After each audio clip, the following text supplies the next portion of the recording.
गृहदा part 2। उस दिन से सत्यप्रकाश के स्वभाव में एक विचित्र परिवर्तन दिखाई देने लगा। वह घर में बहुत कम आता, पिता आते तो उनसे मुंह छिपाता फिरता, कोई खाना खाने के बुलाने आता तो चोरों की भांति दुबका हुआ जाकर खा लेता, ना कुछ मांगता ना कुछ बोलता। पहले अत्यंत कुशाग्र बुद्धि का था, उसकी सफाई, सलीके और फुर्ती पर लोग मुग्ध हो जाते थे। अब वह पढ़ने से भी जी चुराता, मैले कुचैले कपड़े पहन रहता, घर में न कोई प्रेम करने वाला था, बाजार के लड़कों के साथ गली गली घूमता, कनकौवे लूटता, गालियां बकना भी सीख गया था। शरीर भी दुर्बल हो गया था, चेहरा की कांति गायब हो गई थी। देव प्रकाश को अब आए दिन की शरारतों की उलाहना मिलने लगे। सत्य प्रकाश नित्य घुड़कियां और तमाचे खाने लगे। यहाँ तक कि अगर वह घर में किसी से काम से चला जाता, सब लोग उसे दूर दूर करके दौड़ाते। ज्ञान प्रकाश को पढ़ाने के लिए मास्टर आता था। देव प्रकाश उसे रोज सैर कराने साथ ले जाते। हंसमुख लड़का था। देव प्रिया उसे सत्य प्रकाश के साथ से भी बचाती रहती थी। दोनों लड़कों में कितना अंतर था। एक साफ सुथरा कपड़े पहने, सील और विनय का पुतला, सच बोलने वाला, देखने वाले के मुख से अनायास ही दुआ निकलती। दूसरा मैला नटखट, चोरों की तरह छिपाए और मुंहफट बात बात पर गालियां बकने वाला। एक हरा भरा पौधा था, प्रेम से प्लावित, स्नेह से सिंचित। दूसरा सूखा हुआ, टेढ़ा, पल्लव विहीन नववृक्ष था, जिसकी जड़ों के एक मुद्दत से पानी भी नसीब नहीं हुआ। एक को देखकर पिता की छाती ठंडी होती तो दूसरे को देखकर देह में आग लग जाती थी। आश्चर्य यह था कि सत्य प्रकाश को अपने छोटे भाई से लेस मात्र भी ईर्ष्या न थी। अगर उसके हृदय में कोई कोमल भाव शेष रह गया था तो अपने भाई के प्रति स्नेह था। उस मरुभूमि में यही एक हरियाली थी। ईर्ष्या साम्य भाव की घोतक था। सत्य प्रकाश अपने भाई को अपने से कहीं ऊंचा, कहीं भाग्यशाली समझता था। उसमें ईर्ष्या का भाव लोप हो गया था। घृणा से घृणा उत्पन्न होती है, प्रेम से प्रेम। ज्ञान भी बड़े भाई को चाहता था। कभी कभी उसका पक्ष लेकर अपनी माँ से वाद विवाद भी करता और कहता, भैया की अचकन फट गई है, अपने अचकन क्यों नहीं बनवा देते। माँ उत्तर देती, उसके लिए वही अचकन अच्छी है। अभी क्या, अब कभी तो वह नंगा फिरेगा। ज्ञान प्रकाश बहुत चाहता था कि अपनी जेब खर्च बचाकर कुछ अपने भाई को दे, पर सत्य प्रकाश कभी इसे स्वीकार न करता। वास्तव में जितनी देर वह छोटे भाई के साथ रहता, उतनी दिन एक शांतिमय आनंद का अनुभव होता। थोड़ी देर के लिए वह सद्भाव के साम्राज्य में विचरने लगता। उसके मुख से कोई भद्दी और अप्रिय बात न निकलती। एक क्षण के लिए उसकी सोई हुई आत्मा जाग उठती। एक बार कई दिन तक सत्य प्रकाश मदरसे न गया।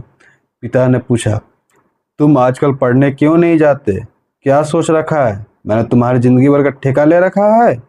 सत्य, मेरे ऊपर जुर्माने और फीस कई रुपये हो गए हैं, जाता हूं तो दर्जे से निकाल दिया जाता हूं। देव प्रकाश, फीस क्यों बाकी है, तुम तो महीने महीने ले लिया करते हो ना। सत्य प्रकाश, आए दिन चंदे लगा करते हैं, फीस के रुपए चंदे में दे दिए हैं। देव प्रकाश, और जुर्माना क्यों हुआ। सत्य प्रकाश, फीस न देने के कारण। देव, तुमने चंदा क्यों दिया। सत्य प्रकाश, ज्ञानू ने चंदा दिया तो मैंने भी दे दिया। देव, तुम ज्ञानू से जलते हो। सत्य प्रकाश, मैं ज्ञानू से क्यों जलने लगा, यहाँ पे हम और वह दो हैं, बाहर हम और वह एक समझ आते हैं। मैं यह नहीं कहना चाहता कि मेरे कुछ नहीं है। देव प्रकाश, क्यों, यह कहते शर्म आती है। सत्य प्रकाश, जी हाँ, आपकी बदनामी होगी। देव प्रकाश, अच्छा, तो आप मेरी मान रक्षा करते हैं। यह क्यों नहीं कहते कि पढ़ना अब मुझे मंजूर नहीं। मेरे पास इतना रुपया नहीं कि तुम्हें एक एक क्लास में 3-3 साल पढ़ाऊं और ऊपर से तुम्हारे खर्च के लिए प्रति माह कुछ दूं। ज्ञान बाबू तुमसे कितना छोटा है, लेकिन तुमसे एक ही दर्जा नीचे है। तुम इस साल जरूर फेल होगे और वह जरूर पास हो जाएगा। अगले साल तुम्हारे साथ हो जाएगा, तब तुम्हारे मुंह में कालिख लगेगी। सत्य प्रकाश, विद्या मेरे भाग में नहीं। देव प्रकाश, तुम्हारे भाग में क्या है। सत्य प्रकाश, भीख मांगना। देव प्रकाश, तो फिर भीख मांगो और मेरे घर से निकल जाओ। देव प्रिया भी आ गई और बोली, शर्माता तो नहीं और बातें का जवाब देता है। सत्य सत्य प्रकाश, जिनके भाग में भीख मांगना होता है वो बचपन में ही अनाथ हो जाते हैं। देवप्रिय, ये जली कटी बातें अब मुझसे न सही जाएगी। मैं खून की घूंट पी पी कर रह जाती हूँ। देव प्रकाश, बेहया है, कल से इसका नाम कटवा दूंगा। भीख मांगनी है तो भीख मांगे। दूसरे दिन सत्य प्रकाश घर से निकलने की तैयारी कर रहे थे कि उम्र अब 16 की हो गई थी। इतनी बातें सुनने के बाद अब उसे घर में रहना असह्य हो गया था। जब हाथ पांव न थे तो किशोरावस्था की असमर्थता तक अवहेलना, निदारता और निष्ठुरता सब कुछ सहन कर घर में रहता था। अब हाथ पांव हो गए तो उस बंधन में क्यों रहता। आत्म अभिमान आशा की भांति बहुत चिरंजीवी होता है। गर्मी के दिन थे, दोपहर का समय, घर के सब प्राणी सो रहे थे। सत्यप्रकाश ने अपनी धोती बगल से दबाई और छोटा सा बैग हाथ में लिया और चाहता था कि चुपके से बैठक से निकल जाए। ज्ञानू आ गया। उसे कहीं जाने का तैयार देखकर बोला, कहाँ जाते हो भैया। सत्य, जाता हूँ, कहीं नौकरी करूँगा। ज्ञानू, मैं जाकर अम्मा से कह देता हूँ। सत्य, तो फिर मैं तुमसे छिपकर चला जाऊंगा। ज्ञान प्रकाश, क्यों चले जाओगे, तुम मेरी जरा भी मोहब्बत नहीं है।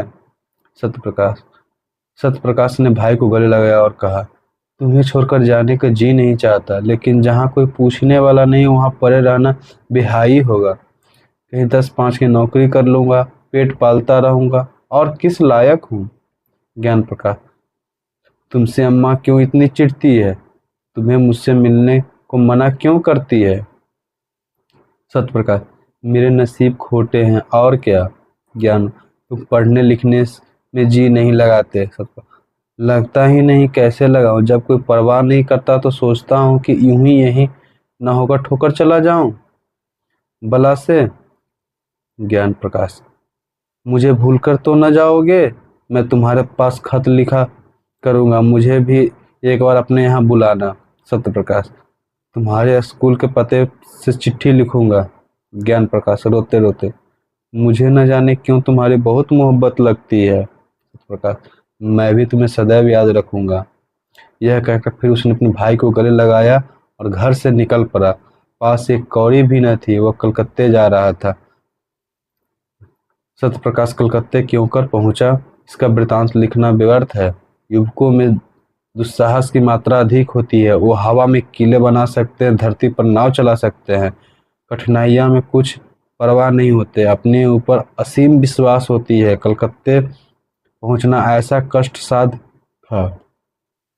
सत्य प्रकाश चतुर युवक था। पहले ही उसने निश्चय कर लिया था कि कलकत्ते में कहाँ रहूंगा, क्या करूंगा। उसके बैग में लिखने की सामग्री मौजूद थी। बड़े शहर में जीविका का प्रश्न कठिन है और सरल भी। सरल उनके लिए जो हाथ से काम कर सकते हैं, कठिन उनके लिए जो कलम से काम करते हैं। सत्य प्रकाश मजदूरी करना नीच काम समझता था। उसने एक धर्मशाला में असबाब रखा। बाद में शहर के मुख्य स्थानों का निरीक्षण करने एक डाकघर के सामने लिखने का सामान लेकर बैठ गया और अनपढ़ मजदूरों की चिट्ठी, मनी ऑर्डर आदि लिखने का व्यवसाय करने लगा। पहले कई दिनों तक उसको इतने पैसे न मिले कि घर भर पेट भोजन करता, लेकिन धीरे धीरे आमदनी बढ़ने लगी। वह मजदूर से इतनी विनय के साथ बात करता कि उनके समाचार इतने विस्तार से लिखता कि वो पत्र को सुनकर बहुत प्रसन्न होते। अशिक्षित लोग एक ही बात को 2-2, 3-3 बार लिखाते थे। उनकी दशा ठीक रोगियों की सी होती थी, जो वैद्य से अपनी व्यथा और वेदना का वृतांत कहते नहीं थकते। सत्य प्रकाश सूत्र को व्याख्या का रूप देकर मजदूरों को मुग्ध कर देता था। एक संतुष्ट हो जाता तो अपने कई अन्य भाइयों को खोज लाता। एक ही महीने में उसे 1 रुपया रोज मिलने लगा। उसने धर्मशाला से निकलकर शहर के बाहर 5 रुपये की एक छोटी सी कोठरी ले ली। 1 जून खाना बनाता, बर्तन अपने हाथों से धोता, जमीन पर सोता। उसे अपने निवासन के जरा भी खेद और दुख न था। घर से लोगों को कभी याद न आती। वो अपनी दशा पर संतुष्ट था। केवल ज्ञान प्रकाश की प्रेमिक बातें न भूलते। अंधकार में यही एक प्रकाश था। विदाई का अंतिम दृश्य आंखों के सामने फिरा करता। जीविका से निश्चित होकर उसने ज्ञान प्रकाश को एक पत्र लिखा। उत्तर आया तो उसके आनंद की सीमा न रही। ज्ञानू मुझे याद करके रोता है, मेरे पास आना चाहता है। स्वास्थ्य भी अच्छा नहीं है। प्यासे को पानी की जो तृप्ति होती है वही तृप्ति इस पत्र को सत्यप्रकाश को ही। मैं अकेला नहीं हूँ, मुझे भी कोई चाहता है, मुझे भी याद करता है। उस दिन से सत्यप्रकाश को यह चिंता हुई कि ज्ञान के लिए कोई उपहार भेजो। युवकों को मित्र बहुत जल्दी मिल जाते हैं। सत्यप्रकाश को भी कई युवक से मित्रता हो गई। उनके साथ कई बार सिनेमा देखने गया, कई बार बूटी भांग शराब कबाब भी ठहरी। आईना तेल कंघी का भी शौक पैदा हुआ। जो कुछ पाता उड़ा देता। बड़े वेग से नैतिक पतन और शारीरिक विनाश की ओर दौड़ा चला जाता। इस प्रेम पत्र ने उसके पैर पकड़ लिए।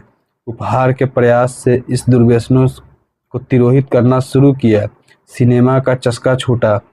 मित्रों को हिल हवाले करके टालने लगा। भोजन भी रूखा सूखा करने लगा। धन संचय की चिंता ने सारी इच्छाओं को परास्त कर दिया। उसने निश्चय किया कि अच्छी सी घड़ी भेजूं। उसका दाम कम से कम 40 रुपया होगा।